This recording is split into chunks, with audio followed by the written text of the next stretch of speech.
What the fuck, man? It's not like a disease name. That It's is just like, not- this one's dumb. Not cool, you know? Yeah.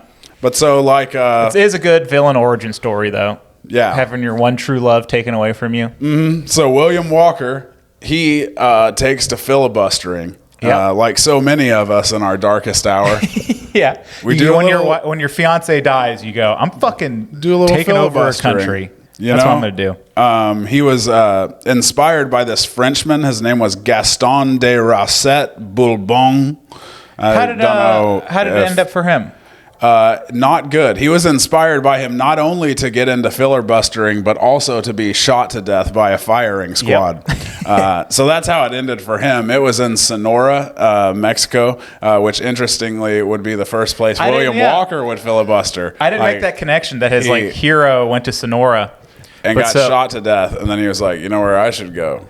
Sonora. I'll be more careful, though. William Walker ends up from New Orleans, becomes a newspaper editor, and then he goes to San Francisco, where he kind of becomes like a weirdly celebrated figure because he like is posting all these articles, like talking shit about local judges and things. Yeah. And so he gets in trouble a few times. And everyone's like, oh, don't get me started on those judges. He got into a few duels. He went 2 for 3 on duels, which is a bad record for duels. Or he lost 2 of the 3. Yeah, he got wounded in 2 of the 3. It Yeah. said he got shot in the pantaloons and the thigh in one, Yeah. which I don't know. The pantaloons seem to cover the thigh. Yeah. Am I mistaking 2 what separate pantaloons shots, are? it went through the pantaloons into the thigh. Yeah, they're counting his pantaloons. Yes. Back then, pantaloons counted as part of your body. You only had 2 sets of clothes back then. It was a different time. It was a bigger deal to have your pantaloons shot. Yeah, I believe. nobody wants bullet holes in their pantaloons. Drafty day, San Francisco. Talk about a fashion faux pas, too. Yeah. Your dick hanging out. You're like, it's not my fault. I was in a duel earlier. This is honor related. But so with like Manifest Destiny in mind, they're fresh off of, not fresh, it's like 15 years after Texas got its independence from Mexico. Kind of just deciding to take over things from Mexico was in the air, you know? He found a group of 45 men that would agree to go with him to Sonora, Mexico. Mostly from Kentucky and Tennessee. Yep. He got a lot of, this is kind of ties into the slavery thing. He was real into it. So most of his recruiting and money making happened in the South as a politician. Yeah. Because of that. So they set out to conquer Baja California territory and the Sonora state. What was he going to call it? He was going to call it the Sonora Republic of Lower California. Yeah, the Republic of Lower California. Oh, but how he got so he tried to do this a couple times and couldn't get the funding or the men. And so what he ended up doing is he pretty much sold or promised them all like large tracts of land that they would get in the new country once it was conquered. So they were all like, okay, I'll do that. Seems neat. I'll go be a farmer down there. Yeah.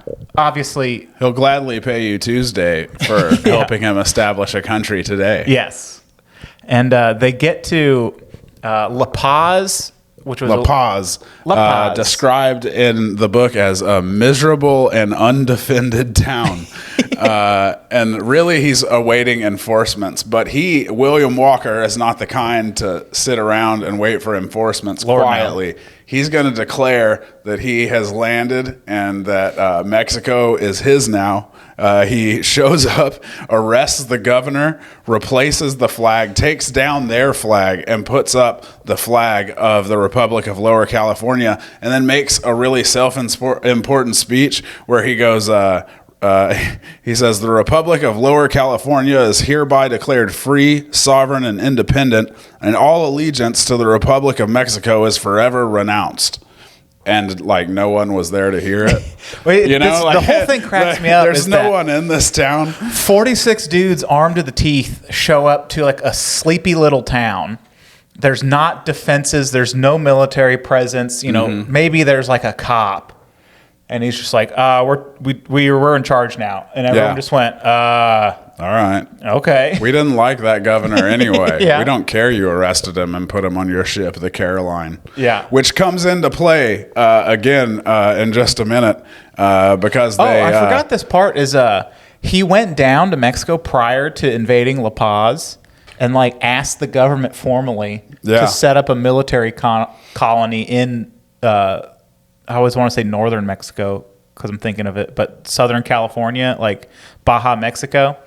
And they said, no, that's weird. We're a country. You shouldn't do that. And he went, oh, okay, you're right.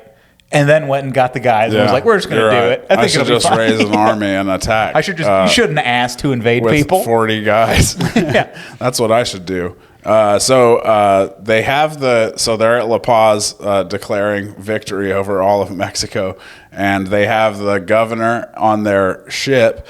Eventually, they start getting in little skirmishes with the natives. The Mexican government doesn't even care enough to send any troops to deal with this, but the local natives start attacking these people because they're a hostile foreign force, and so they start attacking them to the point that they decide they should pick up and go.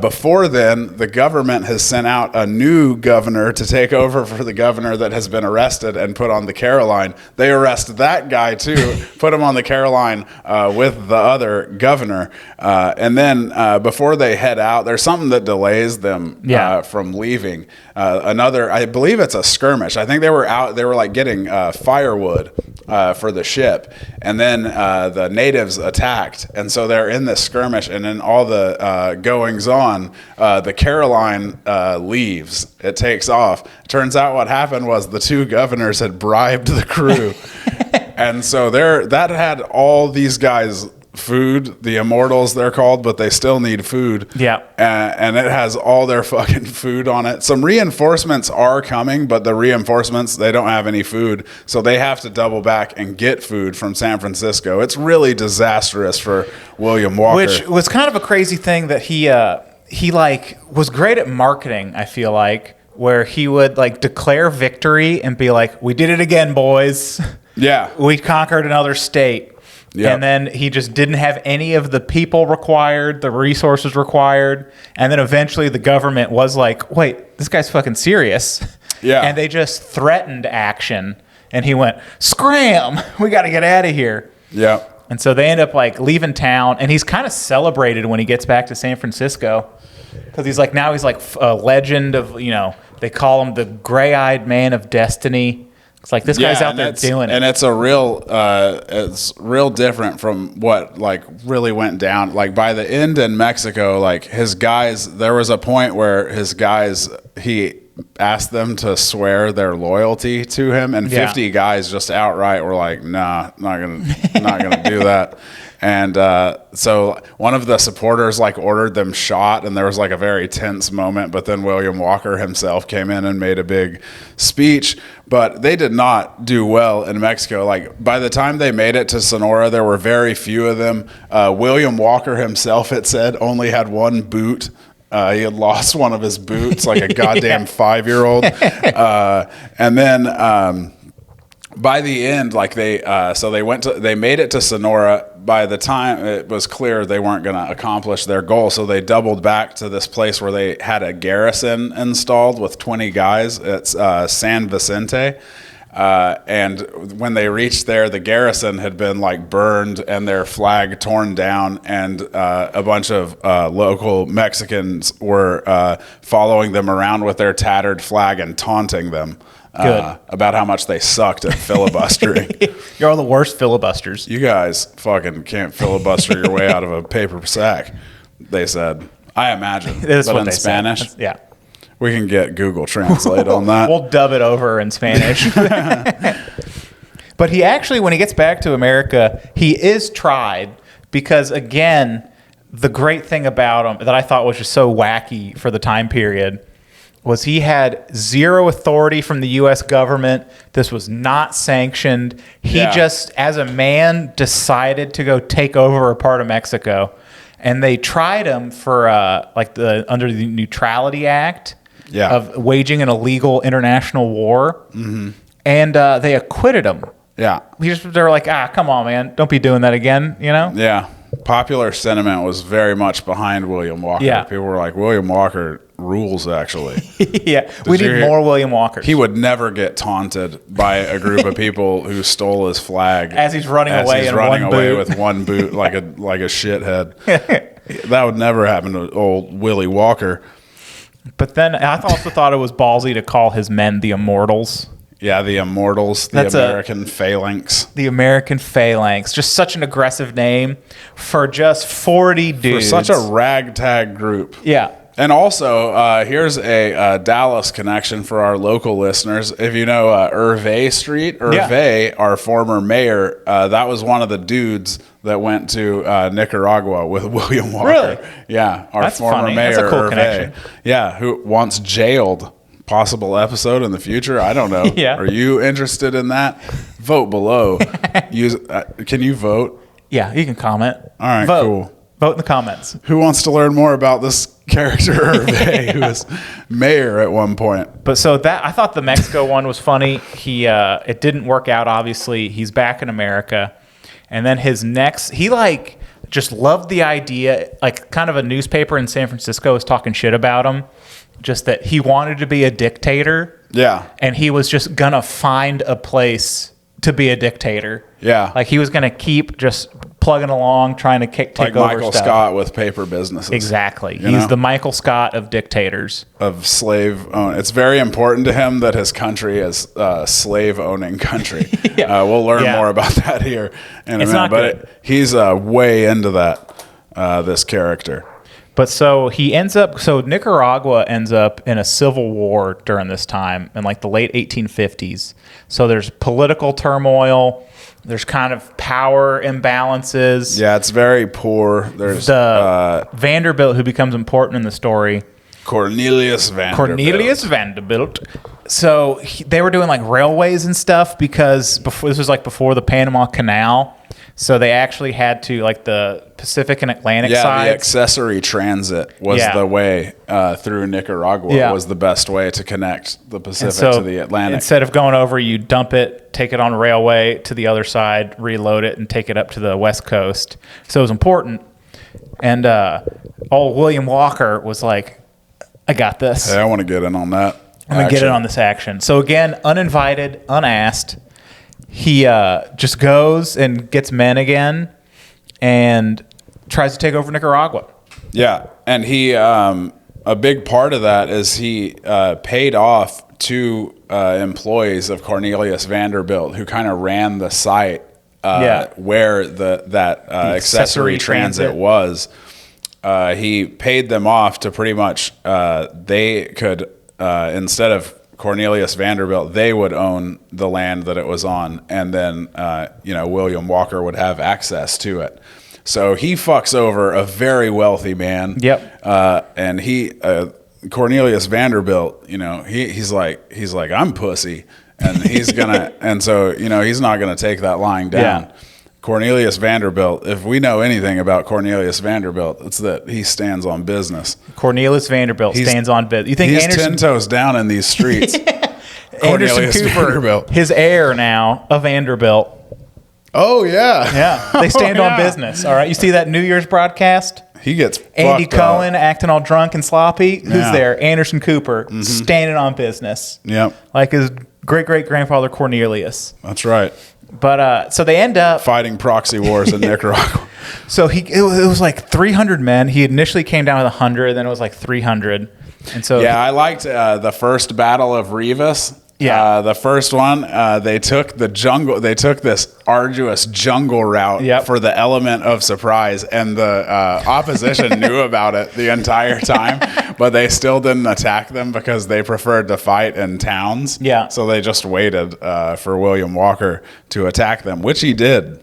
which I still think it's crazy, like the scale of these fights, like in history. This is like an important day when they defeat them in Costa Rica and stuff. Yeah. Where like it's just like 400 people. It doesn't seem like a ton to be like, we're in charge now. Yeah. It's crazy. And they're in this first Battle of Rivas, they are wildly outnumbered, but their guns are way better than the Nicaraguans' guns. So they're eventually run off, and a few guys, like key guys, and the Immortals get killed. That's why you don't name yourself the Immortals. Come on, You're asking for this to happen. Yeah, you're setting yourself up for failure there. You're showing the perfect field goal percentage on the screen right You're before. asking for Brandon Aubrey to make a miss. Yeah, He's due for truly. one. And so they're driven off eventually, but they did inflict like heavy casualties. So they're kind of taken more serious. It looks like a more serious proposition now. And then they win. They beat the what's the opposition forces called? The Legitimists. The Legitimists. Yeah, they beat the Legitimists because technically William Walker doesn't give a shit about Nicaraguan politics. This is all just a vehicle to become a dictator of a slave-holding country. And Which it wasn't a slave-holding country. It was not. Since 1821. Decades prior to this, they outlawed the practice of slavery. But so William Walker takes over Granada and then goes. He enacted like the Louisiana Purchase laws. Yeah, that's So right. that was the laws he went with. So it's a Louisiana law. Yeah. So then, right, they win a couple battles, and then they conquer Granada October 13th, 1855. William Walker rules through a provisional president at first, but pretty soon he has a sham election, and that's in July of 1856. Even earlier than that, though, he had been recognized his government as the legitimate government of Nicaragua by the U.S. government, President Franklin Pierce. Franklin Pierce was like, William's the guy, old Slick Billy. One of our most forgettable presidents. Yeah. Old that Frankie. was like I feel Old like Frankie a lot Pierce. was happening, but I don't know. There's like 8 presidents in there that you're like, all right, guy. Yeah. So he gets in there as president, immediately starts his Americanization process, which is to mostly him related means to having slaves. reinstating slavery immediately and establishing English as the official language. Yeah. Which again is funny things to do because everyone was just like, it's not like he said that and then immediately everyone had slaves again. It didn't take on. They were like, we kind of got rid of that. Yeah, and a lot of it was like he certainly seemed to love slavery personally, but a lot of it also too was playing to Southern politicians. He was trying to appeal to these Southern politicians who were also super gay for slavery. The gayest. He was like, I look how cool this new slavery project I'm doing is. You guys, it's my second album. They're always harder to write. I did a thing, and then and then he looked all cute and winked. I did a thing, guys, in this one. He sent a messenger boy 3,000 miles to deliver that message. But so he's sitting there running He is the president dictator of Nicaragua in 1857, which is wild to me. Yeah. But then, of course, in typical William Walker fashion, what's he do with this newfound power? He's finally a dictator. He's got his dream. He's doing his thing. He goes, a little tight around here. Yeah, I want some more. I want some more. We want some more. We want some more. As Remember the Titans once said. That's the rallying cry. We want some more. They were very much the Titans of their... No, they weren't actually. The Titans were like undefeated. They were not like the Titans at all. The Titans were way better. Were also a famously desegregated team. Yeah, that's right. They loved one another. You could tell because the white guys did the dance too. That's good. That's a big deal. They solved race. I did like that was the end of that movie. They were like, I don't know it's over. What's wrong with you guys? But we, in this town, solved racism. Fucking next problem, please. You guys shape up now. Yeah. That was the end of Remember the Titans. Yeah. And then they sang Na Na Na Hey Hey Goodbye at a man's funeral, which I always thought was hilarious. I get the significance of it, but if you walked by that cemetery, you were a family member not familiar with the team, you would be like, come on, what is happening right now? Yeah. Kind of like in the movie Jack when he goes, he's giving his what do you call it, valedictorian speech. And he's like, I'm going to keep this short like my life. And a guy, like, it gets a pretty solid laugh. Like, a lot of people are like, yeah. And I always imagine, like, what if you're what if like your cousins in that It was a graduation? big school. You're not from that town. Yeah, you don't You're know Jack's you're like, story. what is happening? And then like a stranger is like, no, you don't understand. He's dying of a disease soon, and he's not old. He's only 18, Yeah. even though he looks very old. That's why it's funny because he's gonna die soon. Do you get it? You're like, oh, okay. The sadness is All right, funny. I get it now. And it's not. They don't really get it. They don't but laugh heartily. You They're ever just like, do I that? understand You're the like, joke. oh yeah. End of reaction. Yeah, you're just like, I just don't want to talk about it anymore. That's I'm going to politely laugh to move this along. Oh, because he's going to die soon. There it is. Oh, okay. But anyway, so yeah, he's down in William Walker. We're still down in Nicaragua, right? Yep. He's down here. The filibuster war starts.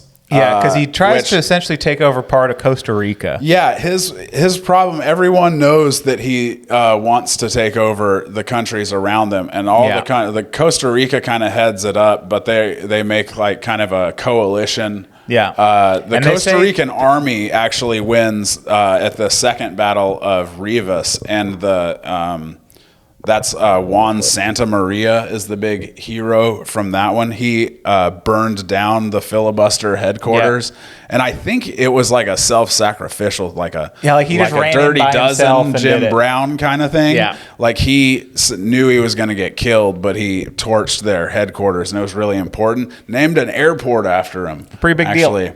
Which reminded me of a great line in Arrested Development. Remember when Tobias goes, "I'm not going to cry about my paw. Gonna build an airport. Put my name on it." Remember that? Because he's like saying he's John Wayne. Yeah. So shout out Juan Santa Maria. Yeah, and your fantastic airport. Your wonderful airport. Yes, well done. I've never been to it, but I bet it's nice. I bet it's nice. The smoking lounge is as not sad as possible. Yes. In an airport smoking as lounge. you can be. But so which is really sad. But this kind of, again, his tomfoolery came to, bite him. Is Vanderbilt was funding most of like the military expenditures of the countries around him. So they all end up like Costa Rica, Guatemala, Honduras, and El Salvador all come together, mostly Costa Rica, but they got like a 4,000 like strong army and marched on Granada, and they had an epic stand down. Which I'm just kidding. He actually ran away and burned the town down, and then poisoned the water supply. Horrendous shit. He threw corpses in a well that eventually killed 10,000 people, and then they burned Granada to the ground. All that was left was a little plaque that said in Spanish, "Here was Granada." They were. Do you think how early on did he make the plaque? Was he like planning? This was always his escape patch. He was just like, that's why he did it. He made the plaque, and he was like, well, I got to do it now. I made the plaque. Doesn't feel right, but and he thought of it as a show of American justice, which like kind of a weird. I don't know about justice. I'm not running away cowardly. Sure. I'm protecting demonstrating justice. American justice. But so he ends up. They all run away, and he takes the U.S. Navy picks him up. Because again, never a military operation by the U.S. But they turned a blind eye because they didn't care. "Oh, William Walker, will you never learn?" That's what the Navy says to him. But for real, that really is kind of exactly how it goes. What they said. Because popular people love William Walker. He's within 6 months of being brought in by the Navy, he's captured, arrested again for trying to go to Nicaragua. They brought him back. They bring him back again, and they literally went, "William, you cut it out now, okay?" Yeah. So then he writes a book about his illegal war in Nicaragua, and then the book is released in 1860. Then he goes back to wage more illegal war in that region. But that one was crazy because he's been caught. He's lost twice. He's been caught 3 times. The American government now is like, "You got to cut this shit out, William. You're being a problem for us." He's like, I will never stop. I will never stop filibustering. And he managed to raise like $400,000 in 1860. Yeah, mostly bake sales. Mostly bake sales. He made a lemon bar that was you to die for. Would not believe. Quite literally. And the thing is, like, it's not like anything. He didn't do anything fancy to them. They Yeah. were just really well-made classic lemon bars. You got to do which the you don't basics need more right. than that. Yeah. You know, A little dusting of powdered sugar on top. Call it a day. Yeah, exactly. William Walker knew that. Yeah. Also, his Rice Krispie treats were said to be pretty good. Yeah. not the lemon bars, but like you could get better Rice Krispie treats. Yeah. But it's still a nice add-on. You got to yeah. upsell a little bit. yeah, and people like variety. People like to get more than one type of thing. But so And he knew that. He knew that. And that's how he raised $400,000 to wage a legal war $2 million. It's crazy. Nicaragua or in Honduras this time. So, but he's like, okay, where am I going to go now? He's just like throwing darts at a map, kind of. And he's like, fuck it, Honduras. We're going to take over Honduras. Honduras it is. And he has so far had either towns where nothing, like La Paz, there's no presence there. So he just kind of walked in and went, took you over, Yep. nerds. Called it. Shotgun. Shotgun president. But and then in Nicaragua there's a ton of turmoil and like already an American presence with a bunch of money, and it was weird.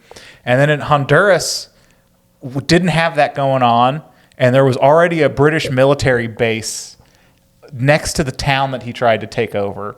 Yeah, the British have a lot of interest in the region as well. So that's another thing in the mix. It was like a wild time. Well, because he gets down to Honduras, and before even accomplishing anything, he's just immediately arrested by the British Navy. Yeah. And then they're like... And they say that they don't know to this day why he wasn't returned. Like, he probably should have been returned to the U.S., but instead the Royal Navy handed him over to the Honduran government. And the Honduran government was quickly like, yeah, you're on trial for piracy and filibusterism, my man. And my favorite thing of this entire story is that he was on trial for piracy and filibusterism. And his legal defense was, it can't be piracy because piracy can't happen on land. Boom, checkmate. I'm not a pirate. Yeah. I'm a filibusterer, goddammit. Bulletproof. Bulletproof defense. And then filibusterism. He was a filibuster. It was a word at the time, but filibusterism, he went, that's not a word. Can't be guilty. So you can't charge me of a thing that's not a word. Well, I'm glad we sorted this out. Yeah, I'm going to go ahead and see you guys later. And they were like, wait just a minute. I'll see myself. No, what? Really, the Johnny Cochran School of Law, where it's like, if the glove doesn't fit, you must acquit. It's like, you made up a word. See you nerds later. Yep. And he did that. He was like, all right. And then, but instead, they eventually caught on to his ruse and shot him to death by firing squad. They fire squad him. Yeah. Killed in Trujillo, Honduras. Just like his mentor. Just like his old mentor, Roberto something name? or other. Gaston. Yeah, Gaston. I remember Gaston because it's the bad guy's name in Beauty and the Beast. Of course, like the street. This guy was no Gaston, though. He was like but this was a sad nearly note so handsome. To, he was this big heroic figure in a lot of circles, especially in the South. And even people that weren't pro-slavery were still pro-manifest destiny and that we should take shit over. Sure. But then he kind of came out of favor, and by the end of it, when he kept like getting caught by the Navy, he kind of became a wackadoodle, where it was just like, well, this guy cut it out already. Yeah. And so they, speaking about his death, they were like, once hailed as an American expeditionary hero on the order of Lewis and Clark, the news was met with shrugs. Never a good way to go out, Yeah, that's right. He was also 36. Yeah. Which I always think is nuts, that this man has been the president of a country, started 3 wars. And Yeah, it's what like, am I doing with my life? what am I doing? Yeah. I haven't tried to take over a single country yet. Nary a town. Yeah. I haven't run a sham election to name myself president. There's just so many options we could be doing. There's so many things. We'll stick with the podcast for now, but soon we'll get into sham elections and taking over Central American countries. That's right. This was a really good story. A lot of fun. And it was interestingly, the last time any American would ever tamper with the sovereignty of Nicaragua. Oh, thank you for saying Nicaragua specifically. I feel, we did more. Yeah, it's interesting. And America learned its lesson and started leaving foreign countries alone. That's right. It is April 11th is I forget what happened on April 11th. It was one of the battles, but it's a Costa Rican national holiday. It's William Walker getting shot to death by a firing squad day.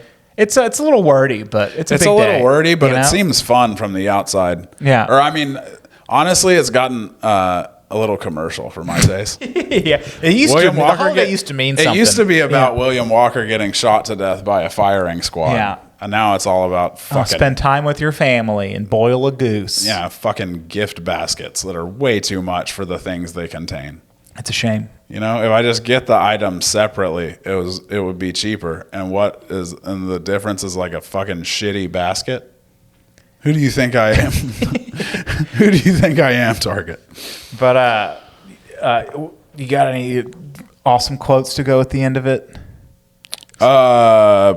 Probably. Let me look. I took so many screenshots of that book because it was super, super funny in parts. I liked how they pretty much called him a nerd. Yeah. Like in as eloquent a way as possible. They were like, this guy kind of sucked. Yeah. He was known as the gray-eyed man of destiny, you know? That was his nickname. And I liked this section on him being called the gray-eyed man of destiny. He's saying, like, the author, that's funny, he was called the gray-eyed man of destiny because throughout his life, they were the only attractive feature of his appearance. And they seem to have been more than enough to redeem all his other shortcomings in that line. So they were like, he was a fucking ugly man. This guy was an uggo. He was pug ugly. That was 1930s, the biggest insult you could have. This character. Yeah. All right, that is the story of William Walker, the filibusterer, American adventurer, the problematic filibuster. figure. Yep. He did his best. He did his best and got shot to death by a firing squad. Lesson here is don't do your best. Don't try to take over Honduras. Yeah, you know Just what? don't do that. Leave Honduras alone. What did they ever do to you? Try to take over some other country, maybe Nicaragua. Do you got any? We should probably take over fucking Nicaragua again. Now that I'm thinking of it. Yeah. Do you got any shows coming up? Any good stuff lately?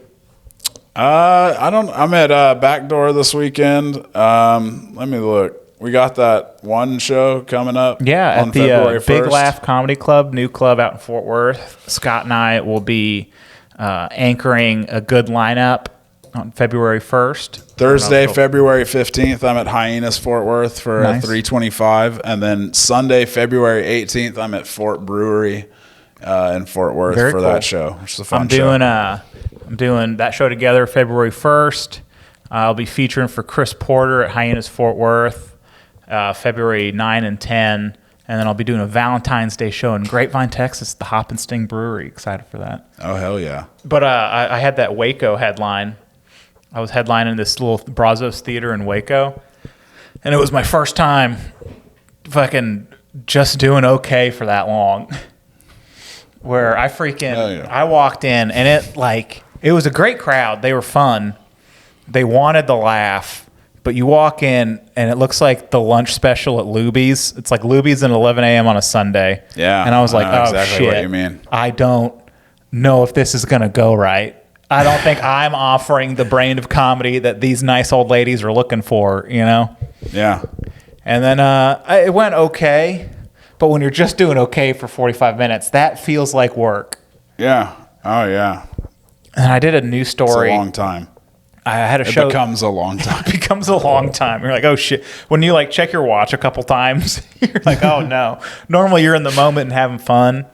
And I had this long news story about getting my wife pregnant and all this stuff and going to a couple doctors, and it takes me 10 to 15 minutes to say, and it's not done yet, but I did it Thursday night, and it was my fourth or fifth time to do the whole story all as a big thing.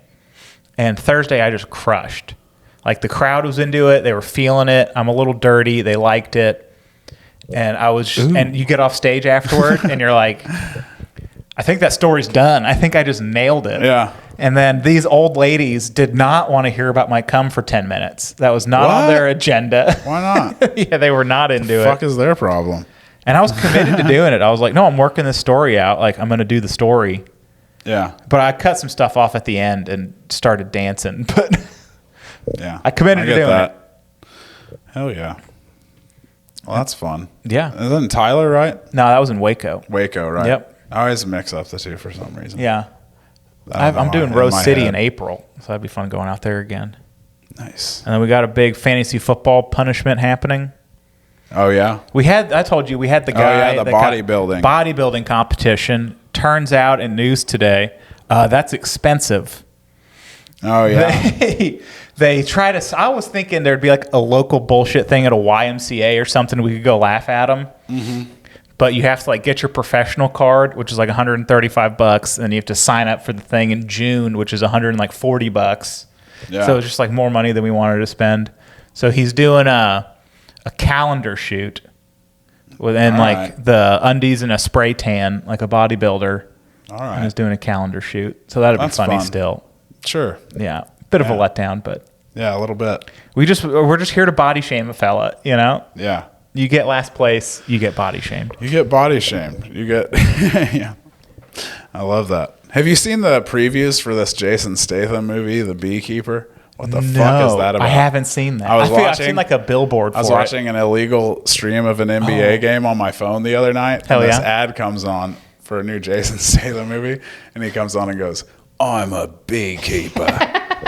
And I was like smoking a little, and I was like, "Is this real? Right? Like, is this a real movie? Is this like a SNL sketch or?"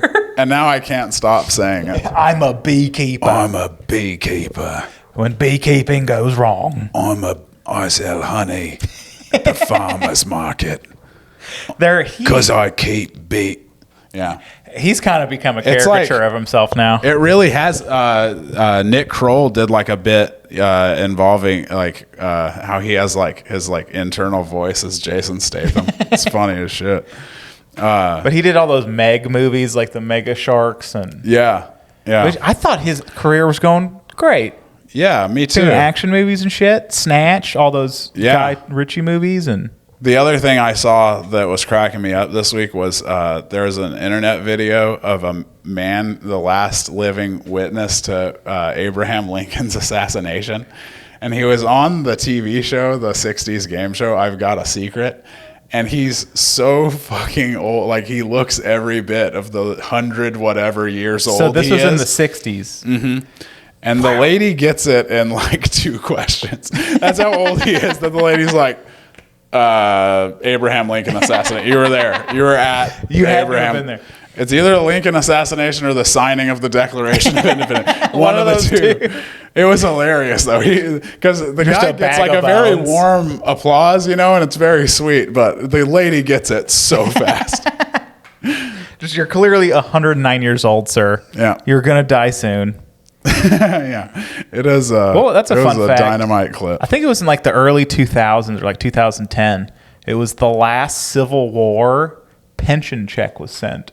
Oh, that's right, because the child bride. Yeah, it was a common thing in the like Great Depression, where a dude that had like a military pension, it's dark, but you'd like, you know, give your daughter to him because he could better take care of her. Sure. And, you know, You got to give your daughter away to a wealthy old Civil War veteran. not even wealthy, just a dude doing fine.